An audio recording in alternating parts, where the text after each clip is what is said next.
New tonight, every year, millions of people receive vaccines. These vaccinations are designed to keep people healthy. But sometimes things go wrong, and when that happens, patients can only seek recourse at what's known as vaccine court, a government program run by the Department of Health that compensates the injured. Investigative reporter Angie Racono takes a closer look at how it all works.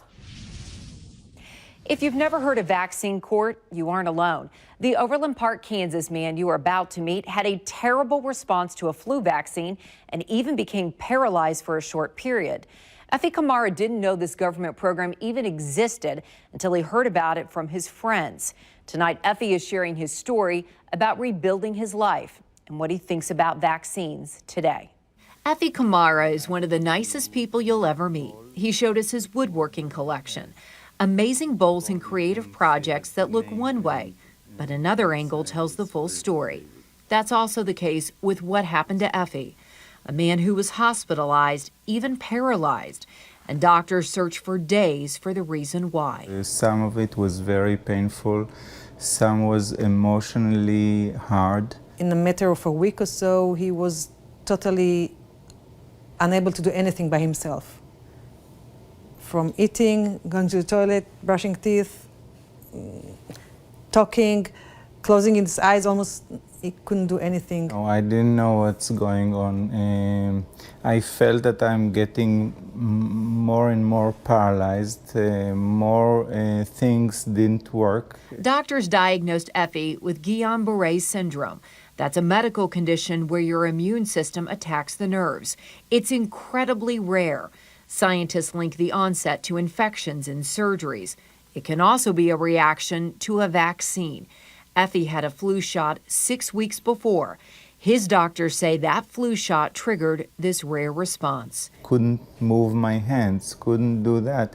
Eventually, they put eye drops on my eyes because my eyelids were so weak. These hospital photos and videos were taken by Effie's wife.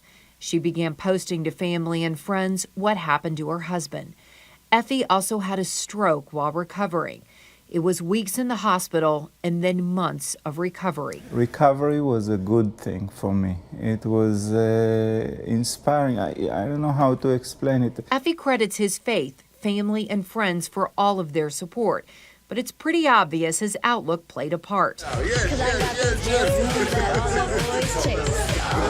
Effie has mostly recovered, but there is permanent damage from the stroke. There were tough moments, especially when my dad had the stroke and he couldn't communicate. Effie and his family eventually heard about Vaccine Court.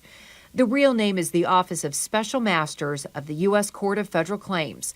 It's a no-fault system for litigating vaccine injury claims. Said we were lucky to hear about it. I don't know if we wouldn't hear about it through our friends, what our situation would be today. It would be very different and very, very stressful. Since 1988, more than 18,000 petitions have been filed. Around 11,000 were dismissed. More than 5,700 claims of injuries eventually led to compensation. Total compensation over the life of the program is approximately $3.7 billion. You may not realize it, but if you've ever had a vaccine, you've helped pay for that program. It's 75 cents for every vaccine, and that's how the program is funded. Here's a closer look at the number of claims patients have filed with the Vaccine Compensation Program during the past 15 years. Things really hit a peak about a decade ago and then leveled off. Of course, not every claim is awarded money. This is a look at cases where injuries led to compensation by year. In the past few years, the numbers have jumped to the highest levels. It's been more than 600 cases per year. Yeah, I was one of the statistics that got hurt from a vaccine. Effie's family has not changed their outlook on vaccines.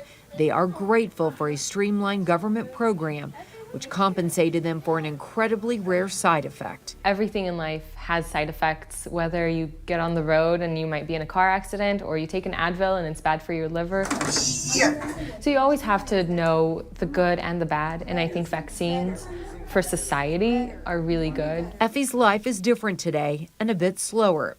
He no longer has the fine motor skills to carve his beloved wood, but he's grateful for his recovery. That's good. We'll keep digging into your medical concerns. We're looking at how people are using GoFundMe's to pay their medical bills. And we're looking at illnesses versus injuries. Why does that label matter? Well, it matters to your insurance company. The fight for health care continues. Angie Racono, KCTV5 News.